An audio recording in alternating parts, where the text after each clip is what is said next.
নমস্কাৰ ধুনীয়া ইলছ আপোনালোকৰ বাবে এইযোৰ হৈছে খুবেই ধুনীয়া কটমিনি কটনৰ চেল্ফ বৰ্ডাৰ কৰি ধুনীয়াকৈ বনাই দিয়া হৈছে মাল্টি কালাৰ বুটাৰ। এইখন হ'ব মেখেলাখন। এইযোৰ আপোনালোকে ল'ব পাৰিব 4100 40 ৰুপিছত ল'ব পাৰিব। ভাল লাগিলে স্ক্ৰীনশ্বট লৈ থ'ব পাৰে।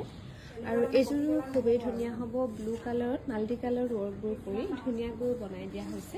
ভাল লাগিলে স্ক্ৰীনশ্বট লৈ থ'ব পাৰে। এখন থাকিব মেখেলাখন, লগতে ছাইডৰ পটিকেইটা এনেকৈ কৰা পাব। এইযোৰো ল'ব পাৰিব 4100 40 ৰুপিছত ধুনীয়াকৈ ল'ব পাৰিব। এইযোৰো খুবেই ধুনীয়া পাৰ্পল কালাৰত হ'ব কটমিনি কটনৰ খুবেই ধুনীয়া যোৰা হ'ব। মাল্টি কালাৰ বুটা কৰি ধুনীয়াকৈ বনাই দিয়া হৈছে। এখন থাকিব মেখেলাখন, লগতে ইয়াৰ ছাইড পটিকেইটা এনেকৈ কৰা পাব। এইযোৰো ল'ব পাৰিব 4100 40 ৰুপিছত ধুনীয়াকৈ ল'ব পাৰিব। ভাল লাগিলে স্ক্ৰীনশ্বট লৈ থ'ব পাৰে।